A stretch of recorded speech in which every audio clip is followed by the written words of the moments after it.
Catholic Order of Foresters. What are you? You're an insurance company? Okay, like you have a pretty interesting product. I want to hear more. We've been founded in 1883. We had our founding father, Thomas, and 42 men. In the 1883, death was very prevalent. Yes. A lot of people were dying. Insurance wasn't common. They created this fund to provide financial security for unprecedented death. By 1900, there was 80,000 members there. Between 1883 and 1900, we paid $3.5 million of death benefit. But this is only for people that are Catholic.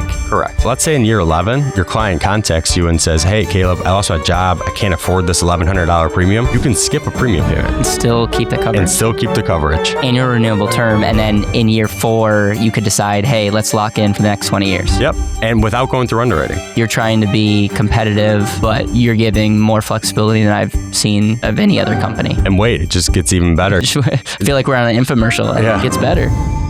Matthew, welcome to Tennessee. Thanks for having me. Appreciate being here. You are representing a company that I would go out on a limb and say most people have never heard of. And we're going to not only dive into what that company is, we're going to look at some of the products, the pros and cons, what your guys' rating are. You guys actually have a rider that I don't think many people have that potentially allows a qualifying policy to be able to give to charity in addition. I think I want to cover that all and more. What is the company that you represent and what are we going to be talking about today? So I work for Catholic Order of Foresters. We are a fraternal benefit society located in Naperville, Illinois. Like you said, not many people probably heard about us. So just a quick story of how we were founded. Yes. I mean, I think that'd be kind of a good Catholic start. Order of Foresters, Yep. a fraternal company in Illinois. Yeah. Okay. Yeah. Love it. So we're been founded in 1883. It was kind of a long time ago. And 1883, we had our founding father, Thomas, 42 men. They donated $1 to each parishioner who was at there. Yeah. So how we were founded is in the 1883, death was very prevalent, right? Yes. A lot of people were dying. There was nothing, insurance wasn't common, Yes. you could say.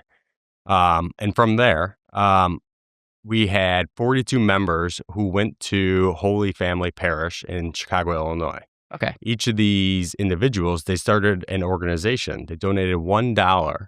$1. Yep. Okay. $1. And what this dollar would be for is they created the Catholic Order of Foresters.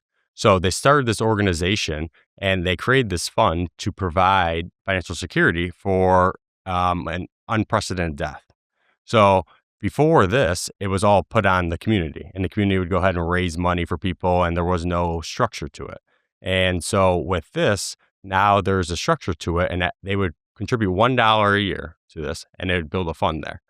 Over time, it grew, and by 1900, there was 80,000 members there. If you take a look at that as a percent of the population, roughly 1% of the entire U.S. population in 1900 was a member of Catholic Order of Foresters. Between 1883 and 1900, we paid $3.5 million of death benefit. That number doesn't seem high right now, but back then in 1900, Especially if you start with $1. $1, right? Yes. Yeah. And so we paid out $3.5 million of death benefit. What was the equivalent of that in at the time that you did that? Our average death benefit in that point in time was $1,000. Okay. And So that's a lot. Yeah, it doesn't seem like much now, but in that days, dollars, that's a decent amount. Yes. Okay, so it started with humble beginnings, and then what happened throughout the time to leading up to where we are in 2026? Yeah, throughout the time, it grew and became more of a community. Yeah. And people giving back to their community. And that's really what it's all about. And it kept growing over time. We expanded into more states. Again, we were in Chicago until probably, I think it's around 1983. Mm-hmm. Then we moved our headquarters to Naperville, Illinois, where we're still located right now.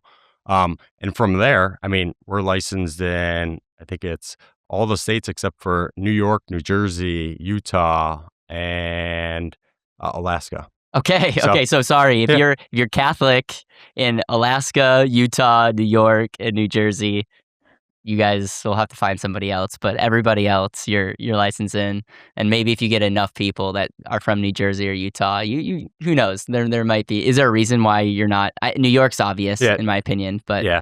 There's just, I mean, we may look at New Jersey, Utah, Alaska. I mean, it just has to make sense, right? Okay, understood. Yeah. Totally get it. Okay, so I think what's interesting about this company, because I met somebody from your team, Tim, Mhm. at a Tom Wall event, and I know most of the people that sponsor events that are there, and I was like, Catholic Order of Foresters, like are you guys, what are you? And then Yeah. you're an insurance company, okay, like, and then you have a pretty interesting product, okay, like I want to hear more. And so I if I didn't know who you guys were, I would imagine most people have never even heard of you. Now I believe so. Fraternal, different than mutual, it's Mhm. for the members, Yep. and so you can unpack that. So I think that's one part, but this is only for people that are Catholic. Correct. Yep. And so if you're not Catholic, you can't be a representative or sell the products, I would imagine. Yep. And then if you're not Catholic, you can't buy these products. So Yeah. I just want to be upfront. Even if you're not Catholic, this might still be worth the watch, because you might have friends that are Catholic. You might have advisors that should be plugged in. But there are a good chunk of people that potentially wouldn't qualify. Is there a reason that they should watch this or listen to this, even if they don't necessarily qualify right now? Absolutely. I think later on in this, we're going to unpack our products. And I think our products are very unique, very flexible. And I haven't seen anything like it in the marketplace. Okay. And So conversion might be on the line. You're Yeah, like, yeah. hey, listen, like you got to take this seriously. Okay. Yeah. So okay, so we're gonna unpack that, and I think that's what's unique, because I know Thrivent, I think they were just for Lutherans, Mhm. and then they went a little bit more mainstream and said, hey, if you check the Christian box, you get Yeah. to qualify. So they're they're a little bit more open Mhm. than this. Anything else you want to say about the history before we unpack your involvement? Because you're not the CEO, No. but you are, arguably speaking, one of the smartest people in the company as it relates to how the products work. And we talked, and who wants to be on this podcast? And it's like, bring Matthew, because Yeah. he's someone that's going to be able to really articulate things. And so, congratulations just for the name that you're carrying at the business. No, I appreciate it. And just one other clarifying thing is, so we do have a limited membership, but people who could be a member who may not be Catholic is, let's say me and my spouse or my wife. Let's say if I'm Catholic Okay. and she's not Catholic, she can be a member under a limited membership. Or if you work for a Catholic organization, such Yep. as working for the Catholic Order of Foresters, and you are not Catholic, you would qualify under a limited membership. So there is some availability still. What's the difference between limited membership and full Um, membership? Really, just the main difference is you still get access to our policies, you still get access to our products, and you still have all that functionality. Just the only thing that you wouldn't qualify for is scholarships.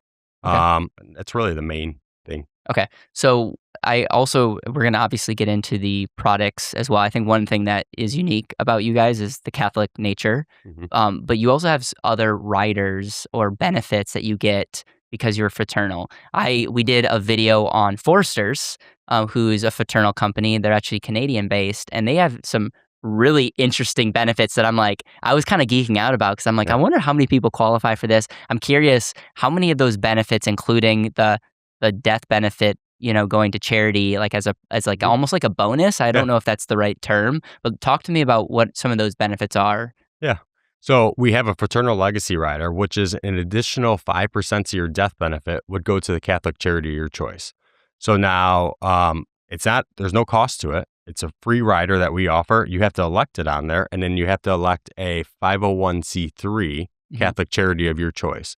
I think Does it cost anything extra? nope, no But extra cost. but you have to select it. So Yeah. please select that rider. There's no reason why you wouldn't select that. Yeah. I think the end of the first quarter, we have over 127 million earmarked to Catholic charities across the country. Okay. So the charities have to be Catholic. Mhm. Okay. So you select a Catholic charity, and then your death benefit is whatever you're going to get. We'll look at the illustration, but then if you selected that, 5% of that would go to a Catholic charity of your choice. Correct. Yeah. So if you had a $100,000 policy, your beneficiaries would receive 100,000, and then 5,000 would go to your local Catholic charity. It could be your local parish, your local Catholic school, or Catholic charity. Okay. So we actually had a cool example of this. Is it actually turns like somebody's worst day into being a better day. Mhm. Um, an individual in Kentucky had passed away, and the individual was disabled, and his local parish needed a disability ramp to be accessible. And he passed away, and he had this fraternal legacy rider that his benefit was $37,500. The local parish needed $30,000 to raise to make this accessible ramp. So when he passed away, the wife went over to the parish and she was able to donate that money, making one of the worst days in her life to be just a little bit better. And I think that having that rider helps with that. Yeah, I love it. I love it. What other benefits, fraternal benefits, did someone get? So scholarships, being a part of communities, having events across the country. Last year, I think we had 1,100 events through over the country of whether if it's food drives, if it's helping out at homeless shelters. So 1,100 events, right?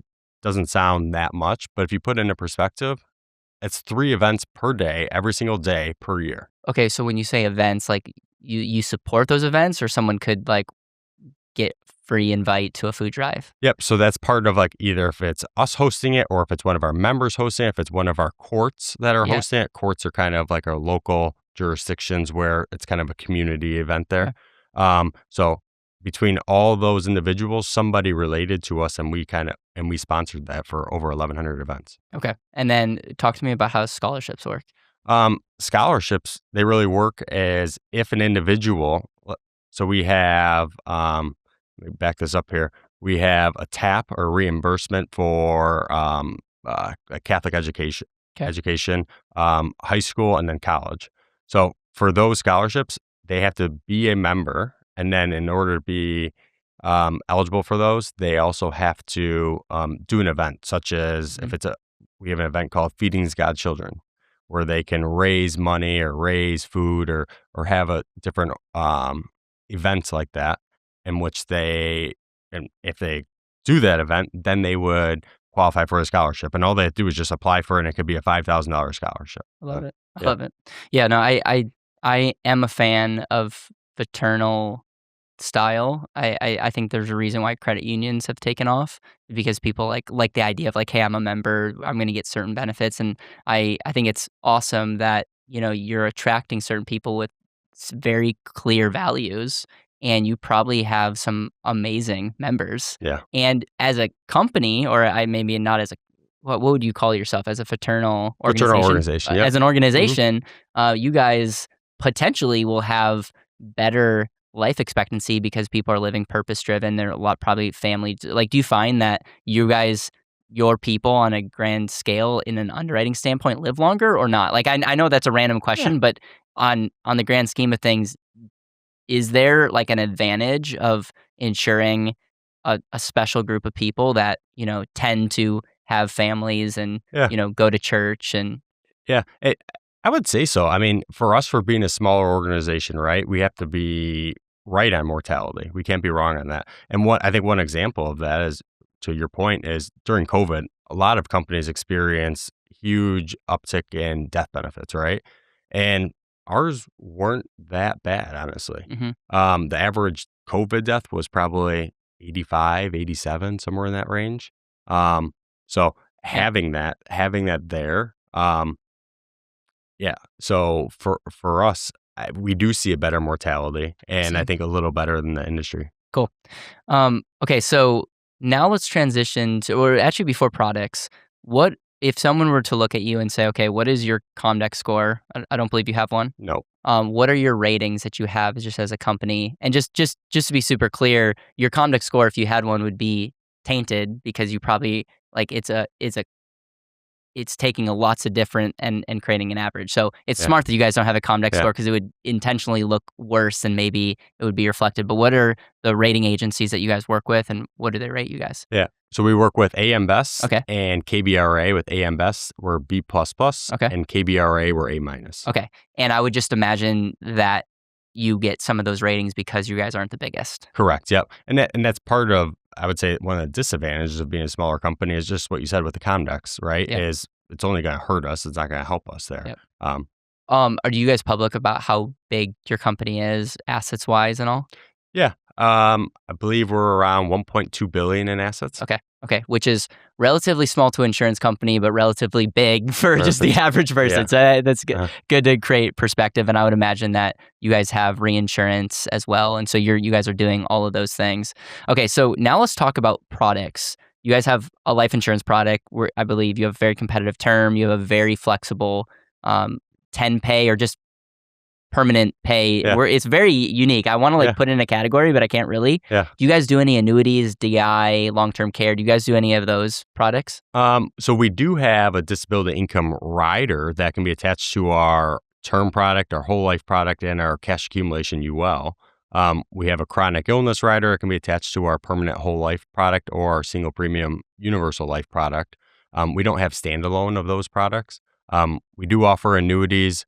Our main focus is life insurance with that, and I think our products are very competitive and very good to offer with that. Okay, so if someone were to come to you and say, "Okay, Matt, I'm Catholic and I love my faith, but I still want to do the right thing for my family," and even if you look at like the 5% rider, that's great, but you could look at other competitors, and if someone had twice the amount of death benefit and it wasn't competitive, we can all agree that competitive products matter.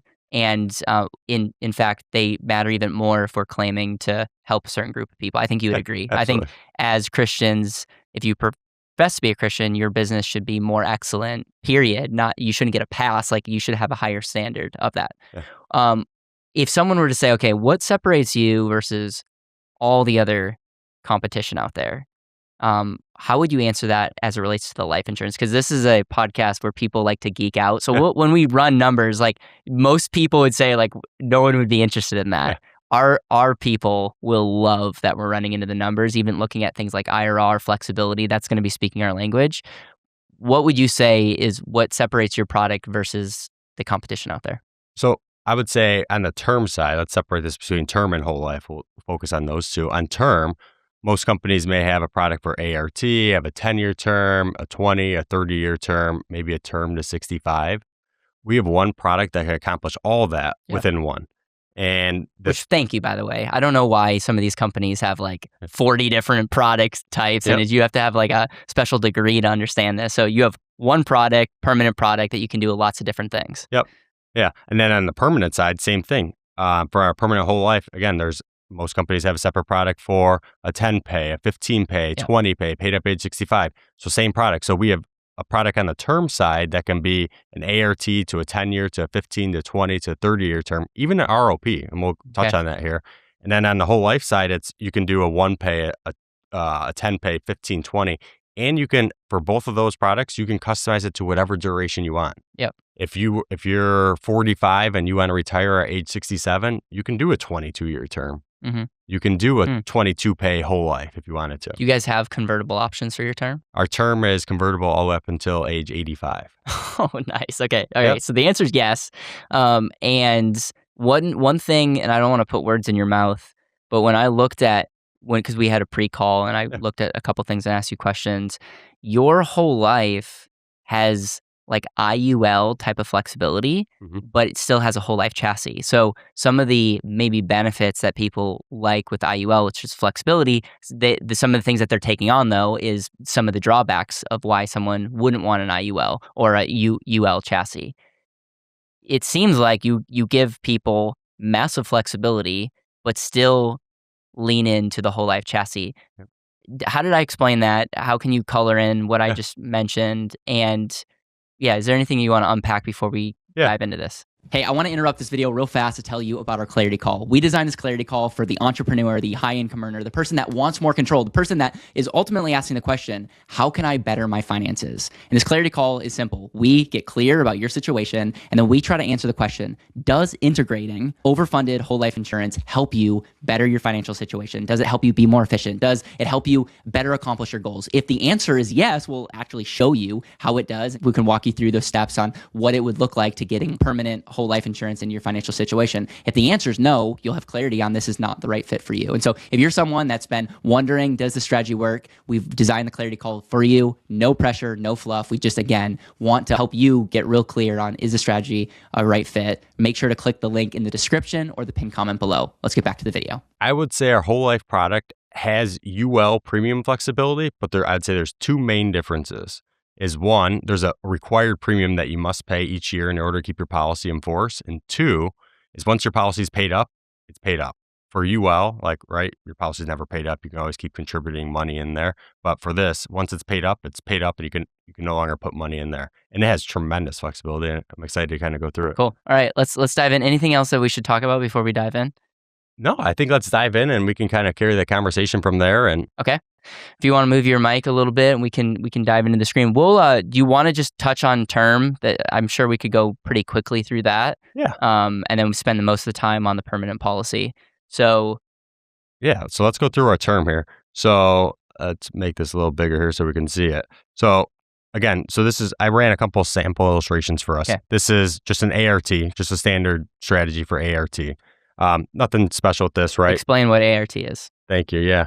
ART is annual renewable term. So that is where each year your premium is going to go up each year. It's a 1-year term. And then next year it's going to renew. It's another year term. It's going to keep building up and up and up. It's like a stair step. Yep. So as you can see in the first year, it's 220, then 303, This is for someone who's 40 years old? This is someone who is 35 or 40. 40. Yep. Okay. Yep. 40. Okay. Perfect. So the next thing I just want to show here is what I was saying before is you can have a 22-year term, Yeah, right? nice. So this 40-year-old, hey, I want to retire at age 62. So let's go ahead and just run a 22-year term. So, right, you can go ahead and have a 22-year term. You can see that the premium is $887 from years 1 to 22. Okay. One thing I want to point out with this is in year 23, if we look at this, in year 23, the ART premium is $2,500.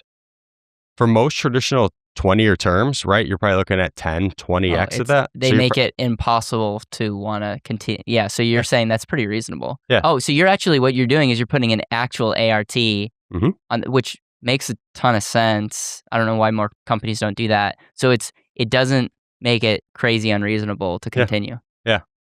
Okay. Yeah. So here's the next example that I think is very attractive on what makes our product so flexible. So let's say you're talking to this 40-year-old and they're like, hey, Caleb, like I can't afford this $800 that you're showing me for this 22-year term, but I need that coverage there. So let's start off with ART for the first 5 years. And then in year 6, let's change our premium strategy to be a term to age 62. So you can change your premium strategy at any point in time. After. So you could start with ART. Yep. Annual renewable term. And then in year 4, you could decide, hey, let's lock in for the next 20 years. Yep. And without going through underwriting. Really? Yep. Without going through underwriting. So for this example, they're on ART for the first 5 years. That wouldn't fit in their budget to do the term to age 62. Then in year 6 through 22, they're going to levelize that off to basically like $1,100. And I don't have a way to compare this right now. How competitive is this with other solid whole life carriers? I don't care about the Banner Lifes or anything because it's not apples to apples. But when it comes to the premium cost, are you guys competitive, a little bit higher? Because if you're giving some of these flexibilities, I would imagine that this is a more of a premium type of term versus, I would imagine you'd pay a little bit more for that. Yeah. And so when we price our products, you never want to be the absolute cheapest and you never want to be the most expensive, right? We try to strive to be in that first quartile, the first top 25%. And that's where I would say we were at. Some cases we may be a little cheaper. Some cases we may be a little more expensive. But overall, in average, we're in that top quartile. Okay. When you say top quartile, on the higher end or lower end? On the cheaper side. So top 25. Okay, so you're trying to be competitive, but you're giving more flexibility than I've seen of any other company. Yeah. And wait, it just gets even better here. I feel like we're on an infomercial and it gets better. How high of a death benefit could someone get? $10 million. Okay. And is underwriting, I would imagine it's a traditional underwriting process. You guys don't do like fluidless kind of deal. Okay. So the underwriting process, though, it's unique is that they're coming out with more and more advances with that. And I think one thing I would say with the underwriting with fluidless is, I think just as an industry, I think how it's presented, I think we can do a better job at that. It's saying, hey, we can get you life insurance, but you have to go through all this underwriting or I can just give you this option of where you don't have to do any of that.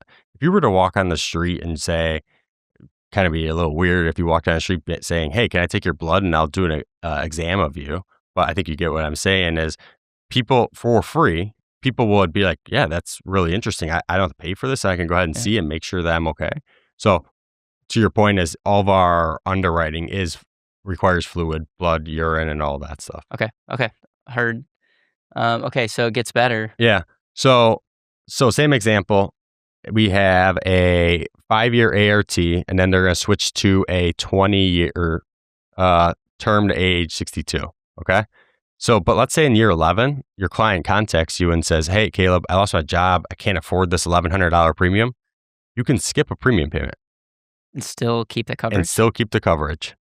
And then if after that, so you skip the premium payment in year 11 and you see that the premium is 0. Okay. And then in years 12 through 20, you're going to keep paying that $1,132. And so now it's no longer going to be a term to age 62. It's just going to be a term to age 60. So you skipped and you lost 2 years, but no other company, I think. No. Cool. Is it just 1 year, or what if I'm just going to skip for 5 years? You can probably skip so the reason how you're able to do that is you have cash value that's basically building up within the policy. In a term policy. Okay, explain more of that. I'm dumb because I didn't think term. No, you're right. So this technically isn't a term policy. It's our term solution built on a UL chassis. Okay. But it's not like those traditional term UL products that you've seen in the past. Is everything you see here, the current and the guaranteed columns are exactly the same.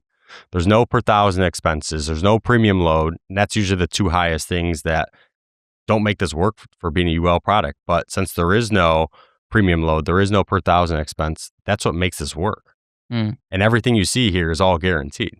Okay. So if there's cash value built up in this, then why if you skip 1 year, do I lose 2 years on the back end? So it's similar for like a UL contract is, and it's all different based on the time and the age of how that happens. I mean, so based on the cost of insurance at that point in time and those expenses coming out, it just so happened to be for 2 years in this point. Okay. All right. I don't fully understand that, but I think it's cool that you have that option. Yeah. And I would imagine if you skipped 3 years, it'd be likely that you potentially, if you even were allowed that, would have 6+ years maybe ending on this. So it's not something that should be someone's default, but it's just if flexibility is a core value of yours, you guys are definitely shining in the flexibility category. Absolutely, yeah. And so, I mean, in year 12, they could go back and they could say, hey, you know what? I still want this coverage to age 62, and they can pay a little more. Yep. And they can have that coverage all the way to age 62. Makes a ton of sense, and it's also fair because it would not be fair if you just allowed people to skip, but there's no consequences. Yeah. Then it would just that's unheard of, man. It's awesome. So just a couple more here on this term is, so seeing this here, so this same example here, they skipped their premium, okay? And then so they're paying this. They lost their job at age 51. They're not able to retire at 62, what they thought. So now they can just layer another 5-year term on the end of it. Now they want to retire at age 65 instead of age 62. And you can do this all within the same product without going through underwriting. So what age? You can change your premium strategy at any point in time. You can change it at what age? If I'm 75? You can change at age 121.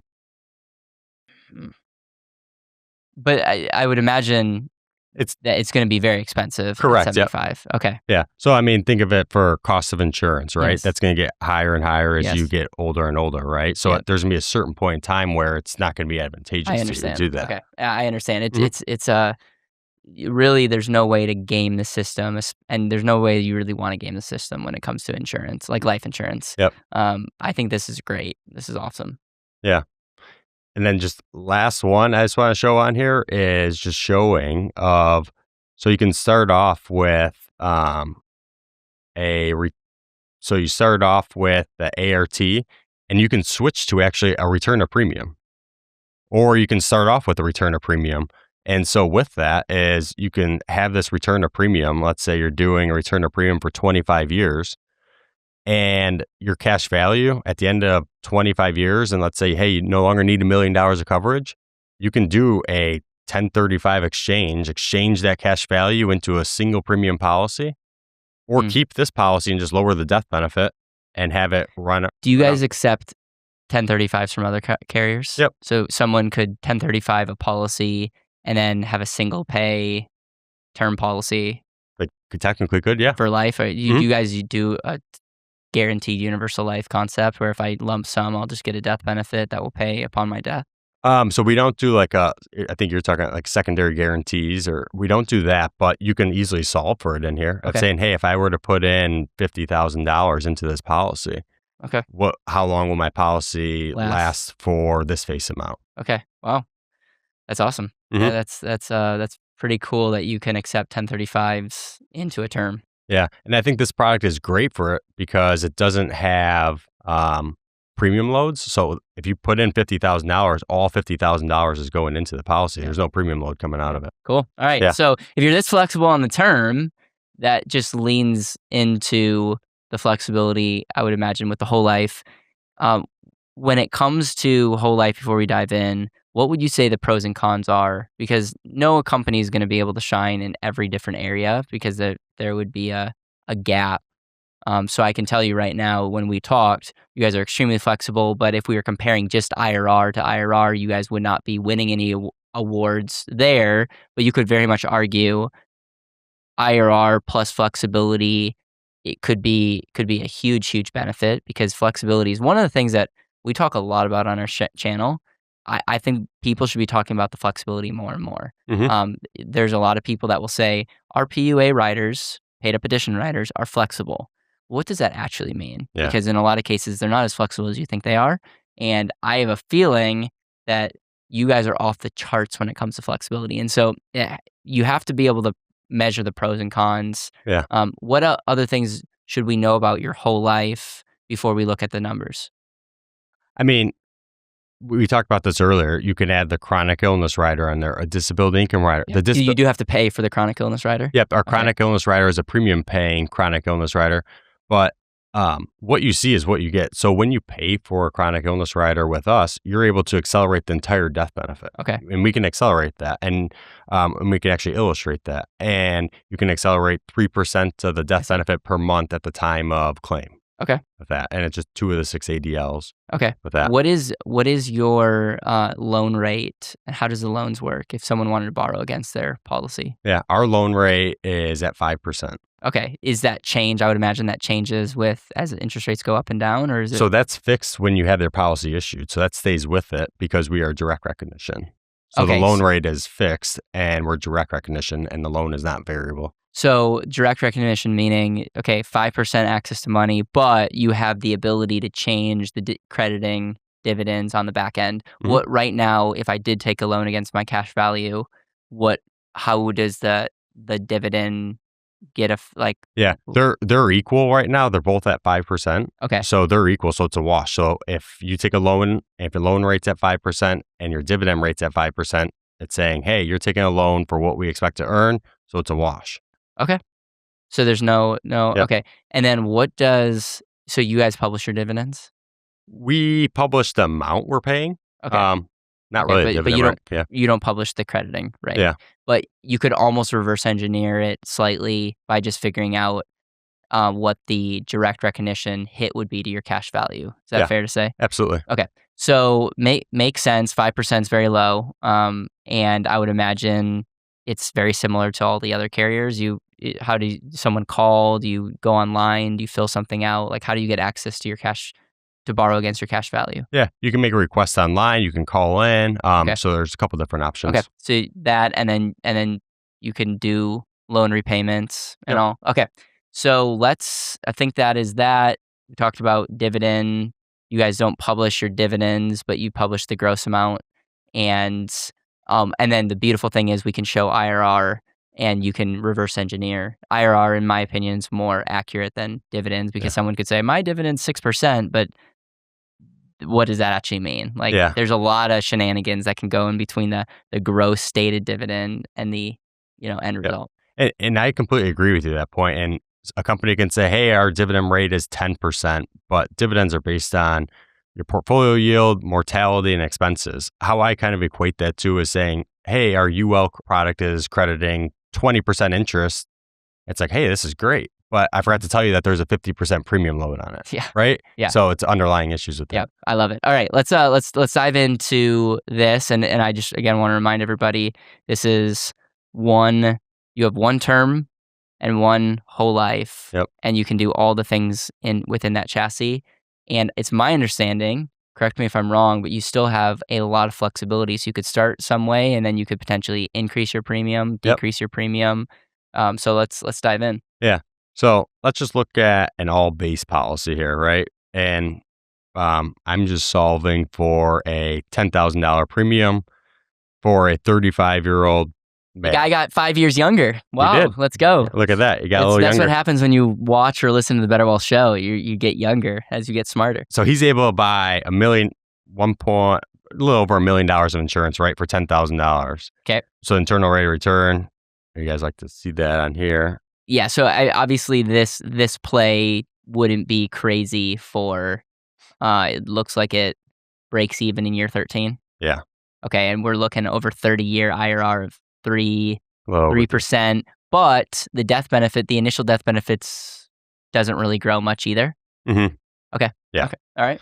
So now if we look at a base and a paid up additions rider. Okay. And so keeping that total premium at 10,000, you have I think what I'm mixing there is 4,000 base, 6,000. How low can your base go in your type of product? So in order for to it keep not it from to be macking, it all depends on the age, honestly. Okay. For this example, I think it worked out well where it was 40-60. Okay. You guys have term riders that you include in your whole life or not? We don't. Okay. On that. Okay. So 40-60, it's my understanding, 40-60, maybe 35, 65, but if you get too much, you're flirting with max. Yeah. Okay. And illustrations just can tell you on there. So again, very similar here. We're paying that 10,000. Oops. And if we go down to the the big difference is you have, instead of zero cash value in the first year, you have almost 6,000, and instead of a little over $1 million of death benefit, you have 427,000. Okay, and then this looks like it breaks even in year 8, and then over 15 years we got almost just under 3%. And what's the 30-year IRR? 30-year gets you around 3.8. Yeah, which is very, very average, I would say, compared to if you look at all the mutual carriers. So, but what you guys do have in your favor is massive flexibility, which we'll go in a second. The death benefit, I just want to see death benefit grows starting initially in the 4s. Yep. And grows almost 3 times. Almost 3 times at year 65. You have 1.1 million, and the IRR on death benefit is 7% over 30 years. Yeah. Awesome. Yeah. So now we can get into the flexibility within our products here is, so let's say if we're looking at that all base policy, okay? Again, and you have a client who in year 11, they're like, hey, you know what? Like, I don't want to keep paying for this policy. I'm done with this. Like, I don't want to keep paying. You keep using year 11, but that's just, it could be year 9. Yep. It could be year 9. It could be year 15, 23. Okay. Just want to clarify that. Yeah. So any year. So actually for this example we're showing here is in year 11, they're dumping in $255,685 and their policy is just completely paid up. Wow. Never have to pay anything again. So you have the flexibility of paying a little more. Yeah. But you need to pay that required premium. For this example, it's at $10,000. Okay.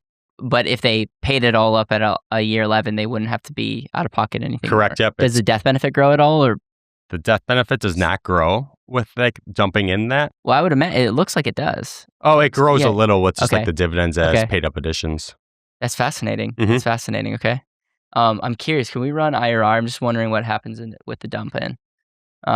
So it looks like we dump in, boom. Yeah, it goes from now we more than broke even, which is just another significant thing to just point out is you have $1 million. You could say you get free death benefit because you have more than what you've put in, and we're getting close to 4% IRR over a long period of time, and you have a pretty much paid up. You do have it's a paid contractually paid up. Yeah. You have a paid up policy, so I think that's a pretty cool flexibility. Yeah. Aspect. Yeah, absolutely. Yeah, and I mean the IRR gets you at 3.93, and that break even's 11, I think, compared to 13 for the base. Yep. So here's also like the unique functionality. So if we're looking at a 20 pay initially, let's say in year 6 again, they come to you and say, "Hey, Caleb, I can't afford to pay this $10,000 premium." You can actually drop their premium down to the minimum required premium to keep this policy in force. In this case here, it's around $4,600. Yes. So they're paying $10,000 years 1 through 5. They lost their job, can't afford that $10,000 premium, so they can drop it down to $45,000, almost $4,600. Then in year 7, they can keep paying that $10,000. Yep. Or we can go ahead and solve for what it would be such that their policy is paid up in year 20. I see. So their policies, since they essentially skipped the extra $5,500 in year 6, now their policy's not going to be paid up until year 21 of $7,600. And you have that flexibility. Mm-hmm. Could you at year 6 just say, "Hey, Matt, I now have a budget of $5,000. Could I just lower my death benefit?" To lower your death benefit, you wouldn't be able to lower your death benefit with that, but you can take a reduced paid up, or you can keep paying that $4,500 for as long as you'd like. Okay. That's okay. Yeah. And then just the other example is, so with our paid up additions riders, it's not flexible, but that rider itself isn't flexible. So if we're going with that 40/60 paid up additions rider of 4,000 base, 6,000 paid up additions, and 1 year it's like, "Hey, I can't pay this, the extra 6,000 for the paid up additions," you're going to lose that rider. But what you can do is you can pay the additional $6,000 into the policy. So let's say you stop paying that. Okay, you'll have to explain that. So you're putting $10,000 in with a 60% PUA, 40% base. Yep. So in year 15. Okay, year 15. So not year 11. We killed our year 11 streak. Dang it. Exactly. So actually what we can see here, so if I go on here, so you can see the annual paid up additions riders for 15 years. So after 15 years, it's going to go away. Okay. Could you have it for longer if you wanted? You can have it for till age 121 if you'd like. Cool. But just for this example, it's dropping off in year 15. Okay.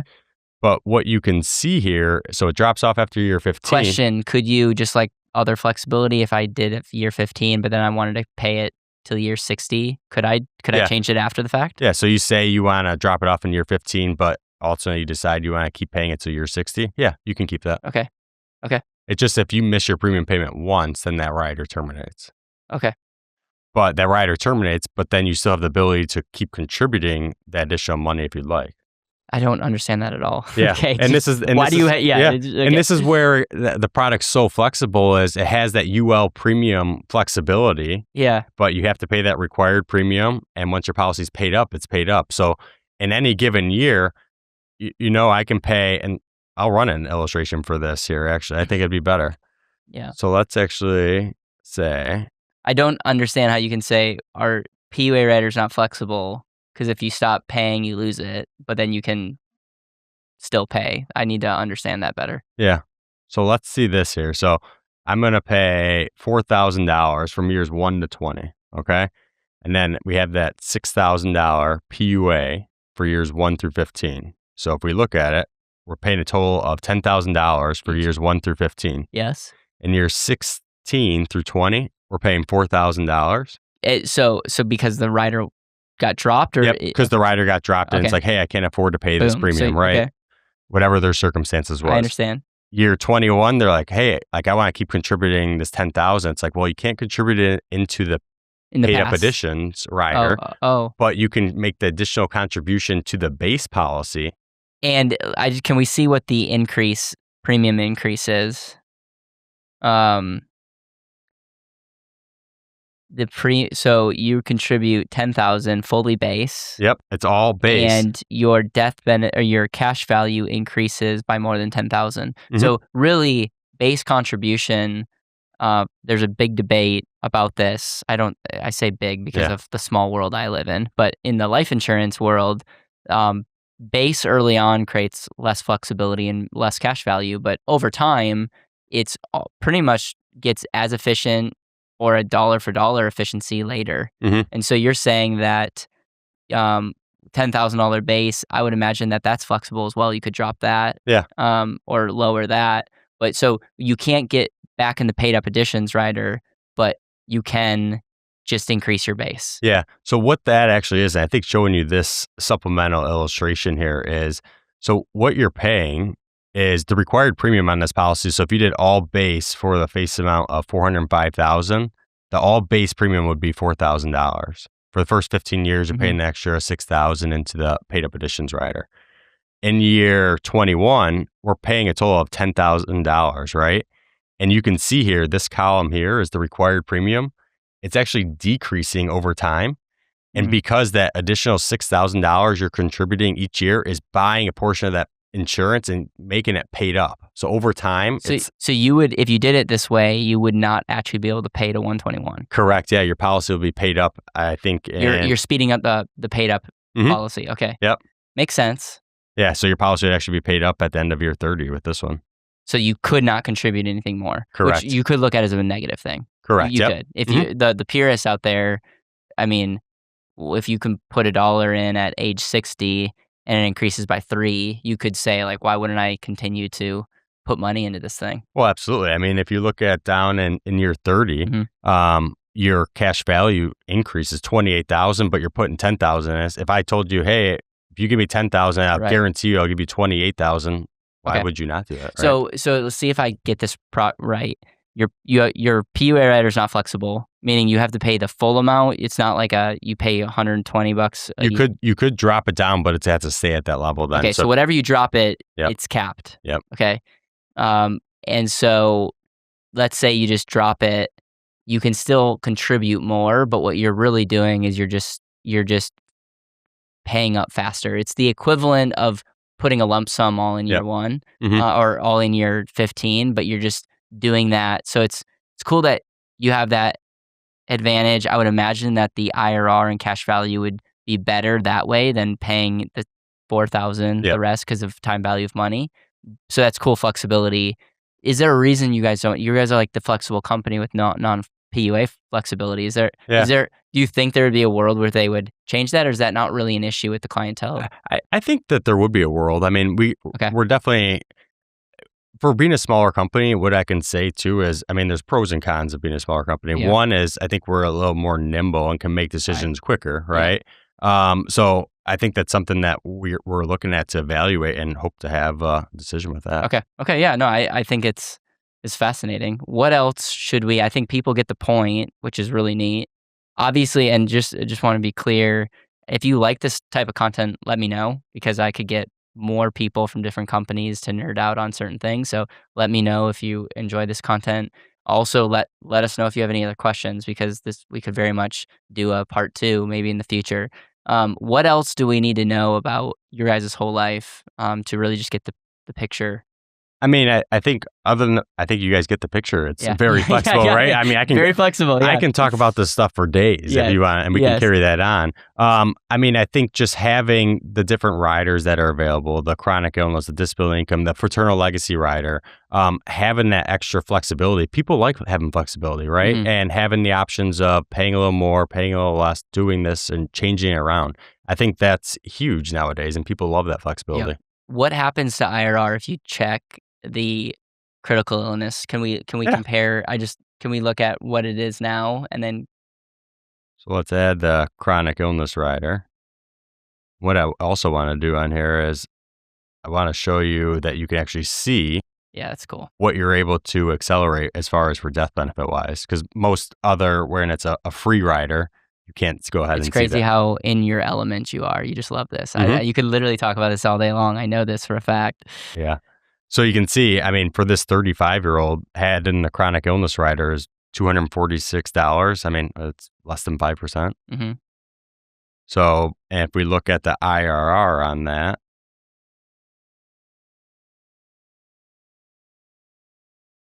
so around 3.44. Okay. And the cool thing, what I was saying is, so if you add that, so if we assume that this individual is going to accelerate their benefits at age 75, they're able to take $153,300 at 75 all the way to age 80, and then age 81, it'd be 91,000. You don't have to take that full amount. Yeah, but you have the option. Yeah, actually, I think that amount's probably capped at the per diem limit. So Yeah. Awesome. Awesome. Matthew, what else have we not covered that we should? I mean, I feel like uh, people for maybe the first time are hearing about this company, which is great. I would say if you're a Catholic advisor, an insurance agent, should get connected with your company. We'll make sure that there's a link yeah, for them to be able to best connect with your company. And if you're Catholic and this resonates, or you like the idea of working with a fraternal company that shares your values, there will also be a link for you to click for you to be able to talk to somebody that can walk you through, does this make sense and how would this integrate? What else have we not covered that we should cover? I mean, back to what you mentioned with the Catholic agent or advisor is nowadays Catholic investment screening. Advisors are doing screening on their investments for their clients. Not many of them are doing that on their life insurance because they don't know a solution like this exists. Mm-hmm. So if you're doing it for on the investment side, I think your client would appreciate it doing it on the life insurance side as well. And having that option, having another arrow to your quiver, I call it, would be a great benefit and a value for you. Yeah, I love it. Yeah. Anything else that you would like to say before we wrap up? No, I mean, I think going over our products, like I said, I can talk about these for days. I think our organization, just the values and the beliefs that we have, get instilled with our members. And I think our products are just ultimately flexible and just great overall. Mm-hmm. How long have you been with the company? Just a little over 10 years. Just okay. Yeah. So there's some people watching this that are shocked that you've been working 10 years. Yeah. I can relate 'cause I get this all the time. So, thank you again for your service. Thank you for coming in and not just representing the company so well, but like nerding out about the math. I think that this is great. My hope in the content that we create is to increase the IQ of our audience and also make people be more aware. And I was just blown away that there's companies out there that I didn't even knew existed that have competitive products that are doing things the right way. And so thank you so much for coming in. I very much look forward to reading the comments. And I also thank you guys for supporting our event. Yeah. You guys were a sponsor of our life insurance summit that probably already happened at the time of this recording. So Yeah. you missed out on a great event. Make sure to get your tickets next year. But Matt, thank you. And I hope you have safe travels back to Illinois. Hey, thanks, Caleb, for having me. I appreciate it.